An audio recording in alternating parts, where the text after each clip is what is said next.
Hey guys, it's Doc Vinyl again on Record Time, and this week, as promised, we will be doing Foreigner. Favorite album here. Just started out with this little bit of music, but we'll turn that down obviously for YouTube. Now, where do we start? Well, we're going to start with the formation of the band, talk about some of the members, background, where they're from, and the reason why they're called Foreigner. And I'm going to play a little game on this one because I'm also going to do a bit of a British accent here and talk about the reason why Foreigner was, of course, a part British band and a part American band. And that's the reason why they were called Foreigner. Because if they were in England, they would be foreigners because they're from America. If they're in America, they would be foreigners because they're from England. So very interesting. The band was formed in 1976, late by Mick Jones, who had been in another band called Spooky Tooth. He was a guitarist from 72 to 74, so he had some experience. And what is interesting is that he wanted to form a new band, a new lineup, and he had met a very unlikely character, Ian MacDonald, who's one of the founding members of King Crimson from the Court of the Crimson King, which will be a band I will feature in the future. One of my favorite prog bands from the late 60s, early 70s that went through many different incarnations. Well, Ian MacDonald was a multi-instrumentalist. He played guitar, keyboards, he played various horns, including saxophone and oboe and clarinet, and he brought this kind of musical knowledge to the band with Mick Jones. Now, they had gone through a couple of different incarnations without getting into too much of who was in the band and the names, but let's get into who Foreigner was. They were looking for a frontman, of course, and they found it in Lou Gramm, who was, of course, an American who would become the lead singer. Now, the rest of the members is that we looked through is that they would go through a couple of different changes, but at first, the first lineup of Foreigner was a six-man band, which included Lou Gramm on lead vocals, Mick Jones, the founding with Ian MacDonald, and then they found Al Greenwood, who was a keyboardist and did some synthesizer work. He was very helpful, and Ed Gagliardi, who played bass. He was an American, as was Al Greenwood. And the last person they found to round out the band was Dennis Elliott on drums, who was British. So it was a very balanced band where we have 3 British and 3 Americans. So very balanced, very good there indeed. But the problem is, of course, that they had to come together and form a congealed band that would be able to play songs. What kind of music would this band produce? Well, the interesting aspect of it was the fact that they would push forward with strong guitar rock, very ballad oriented, right from the very beginning, from their first album. They hit it off with 2 big hits, Feels Like the First Time and Cold Blood, and Cold as Ice. Both these songs were very big radio hits, and their first album, which was released in 1977, was right here, self-titled Foreigner. Excellent, excellent album with a lot of great songs on it. It has 3 solid songs. It opens up to Feels Like the First Time and Cold as Ice. 2 big radio hits. Lots of hooks in it. Very well crafted, good songs. Not only are they good rock ballads, but they're also very good instrumental pieces because of the integration of the slight progressive imbalance from, of course, Ian MacDonald and Al Greenwood and others that would produce some music to be a little bit more could you say instrumental and musical rather than ballady and fall on the floor rock and roll. So as we look at these songs here, very interesting. Long, Long Way From Home was another hit on side 2, and every song in there had that very deep beat blues and of course Lou Gramm's very unique voice, which was very good, very rocky and very big. This album was a really, really big hit, and it took off right from the beginning. Now, Foreigner gets a bad rap as kind of a ballad rock band that, that's where they made their bread and butter. This is true. But their first couple of albums, their first 3 albums, the ones I'm going to focus mostly on and talk about a couple other albums, they did have a final discography of 9 albums. I'm only going to cover 6 because the last 3 albums are really not real incarnations of the band and really just Mick Jones projects. So what we have here is a really big debut album with Foreigner. And they got a sound that was unique, very good, and very classic, a very big band, 6 big sound. So the next album that come out would be Double Vision.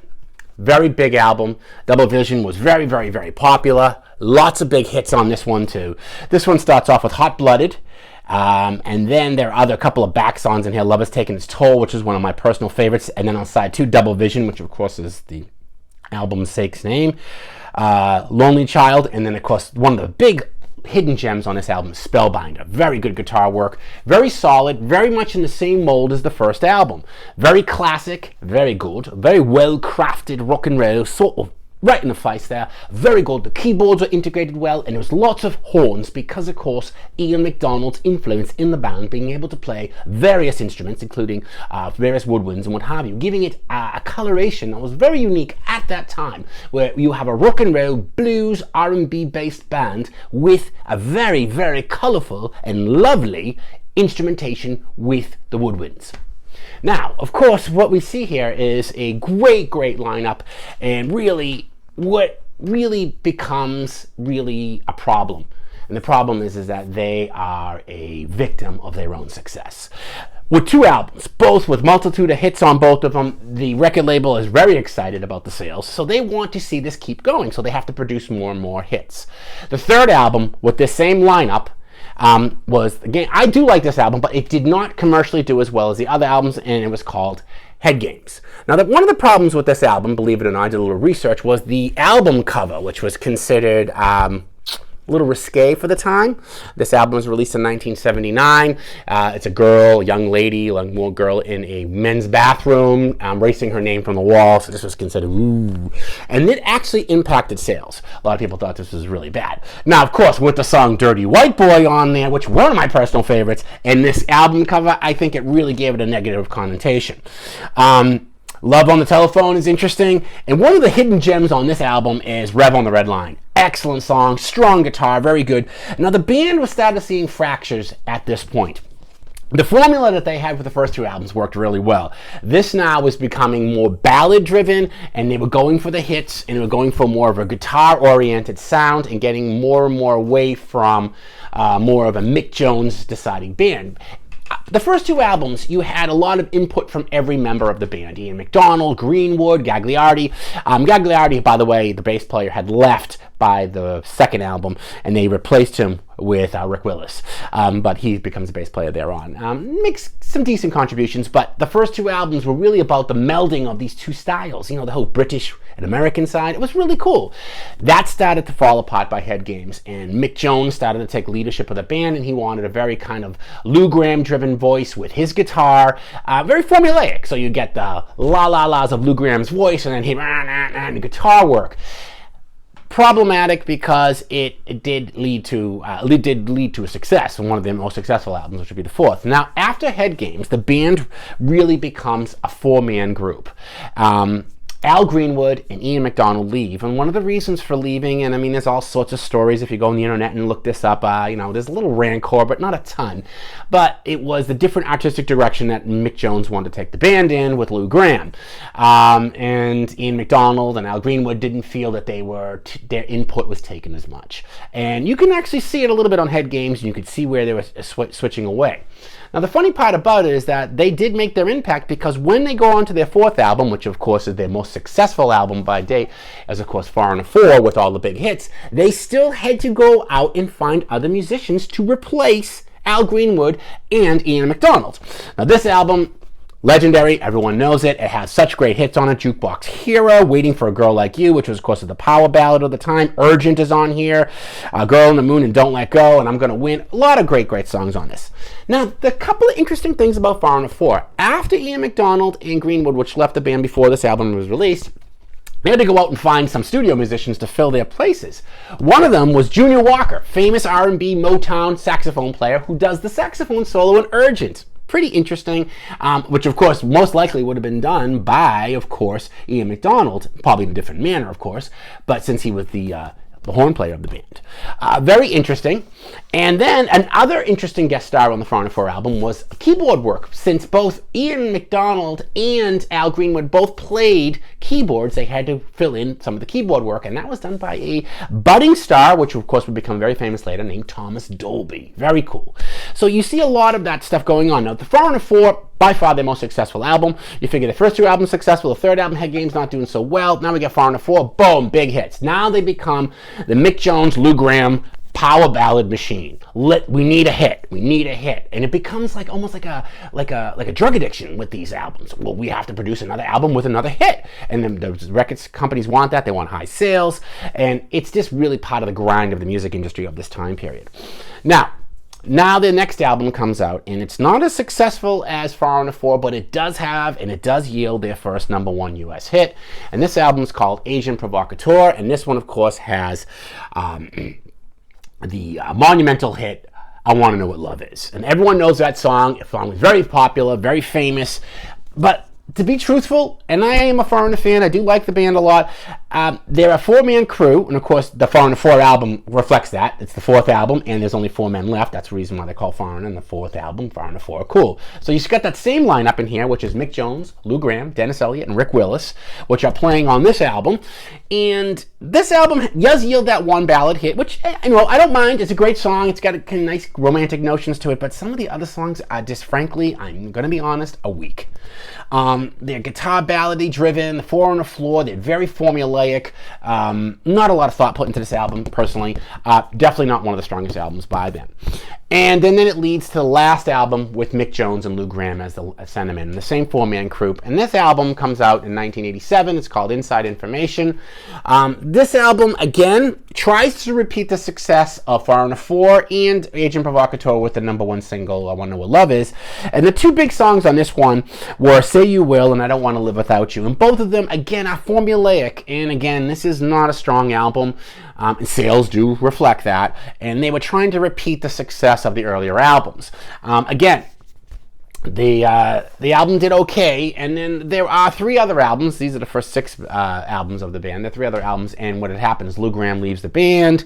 Mick Jones has various artists come in and different frontmen to sing. The band becomes amalgamated in different sections together. And you have some British influence, of course, and then, of course, some of that American influence. It's just never really the same chemistry that we had with the first album. So the last 3 albums really are not indicative, really, of what I would consider the band Foreigner, what I know and love and what I liked about the band when they first came out. They're more of a sort of a formulaic machine trying to produce hits and ballads. Now, what is interesting in the past recent years is I saw Foreigner live in 2018, and they were a kind of a hybrid of the older band and the newer band. And they were good, but you could tell the difference once Lou Gramm got on stage and sang. Granted, his voice wasn't the same as it was, but he still has that cutting voice, and that's still that trademark sound of Foreigner. So, very interesting. Now, I covered the band pretty well here, I think, and I didn't get into the last 3 albums because, frankly, I don't really like them, and I think they're rather weak, and they don't really represent what I think Foreigner's strongest characters.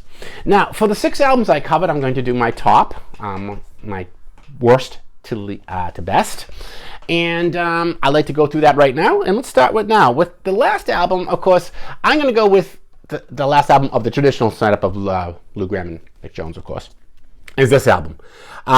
This is weak.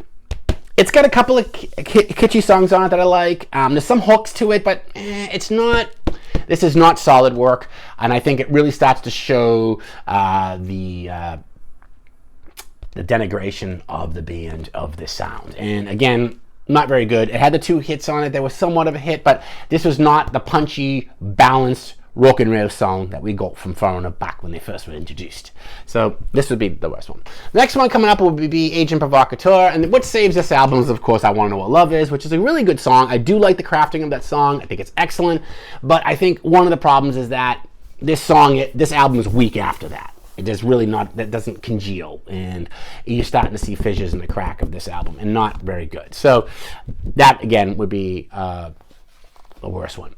Now, the next 4 albums I'm going to go through, kind of tight, might be controversial. The next one I'm going to go down to is Head Games. Head Games. I think it's still a solid album with the original 6 members. I like Rev on the Red Line. I like Dirty White Boy and Head Games, but the rest of the album kind of falls apart, and you could see the factor that Al Greenwood and Ian MacDonald were not getting along with the rest of the band members, and that this was really an album that really showed the future, that it was going to be a 4-man boot, and that it was going to be the Mick Jones, Lou Gramm show rather than the collective work that we got on the first 2 albums. So yes, this is that one. Now, the next album down on the thing is Foreigner 4.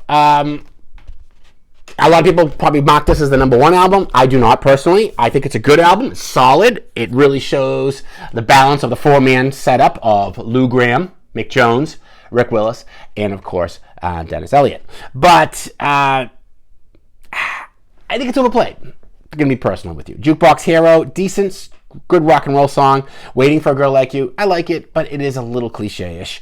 Urgent is one of the strong songs on here. Woman in Black is good, and Don't Let Go. Again, I like it. I like the album, don't get me wrong, it's a good album, but I think I really prefer the old six-man setup, and this again, just by its fair nature is pretty good. Now the last two albums come in at very close 2 and 1. 2 would be Double Vision, which I absolutely love. Double Vision, it's a great album, solid, right top to bottom. Side 1, Hot Blooded, catches you right with a good hitch, nice guitar rock. Side 2 with Double Vision, very good. Lonely Woman, Spellbinders on this.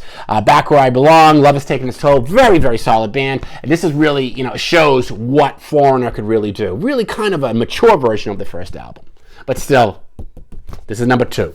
For me, number 1, of course, is their first album, Foreigner. This album, to me, is the best. It's raw. It really shows a collective purpose of the band, of course, of all the contributions of all the members, both British and American, of how this works. And I really, really like this album. A lot of people may not agree with me. Hey, again, put it in your comments, whatever you have to say, no big deal. But I really think that, this is the way I go with Foreigner. I really do like this album as my favorite album. Again, it has 2 of my favorite songs on it. It has Head Knocker, which I love, and it has Feel Like the First Time and Cold as Ice. Really, really good. Again, those are my choices. Of course, they may not congeal with yours. I understand that. That's okay. So, hey, that's what it's all about, opinions. If everyone had the same one, it'd be a boring world. But yes, that's how I feel about Foreigner. I do listen to them. I do like them. I thought they were great in concert. I really was nice to see Lou Gramm, Mick Jones, and even Ian McDonald and Al Greenwood. The whole band was up there. It was really cool. And I think collectively this was a band about the sound of these 6 men. Once you break that up and we get to the 4-man crew by Foreigner 4, they were starting to become kind of a commercial ballad rock and roll machine, and they went in that direction.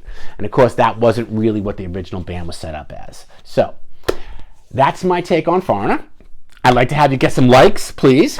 And if you have any comments, put them out there. I'd love to hear them. I'd love to hear what you say. Have you seen the band? Did you see me long ago? What's your personal favorites? What do you like? That'd be awesome. It'd be really cool to talk about. And I'd like to put a shout out again, of course, to my buddies over at Max J Records. They are offering a sale, 10% on all Foreigner albums, of course. And Max J Records still offering sales on the albums of The Cream and others that we personally did last week. So again, Max J Records, great place to go, online, live, whatever. And they have some Foreigner in stock, and you want to get some Foreigner vinyl, that's the way to go. And I really agree with being able to showcase this band, which is excellent, and that they are currently on tour, and they are kind of pricey to see, but definitely worth it. They were a good time, good rock and roll, and pretty good stuff. All right, well, we're off to the races. I'll see you guys next week, and summon off with Dog Vinyl here, and you guys have a great weekend, and I hope to see you guys next week.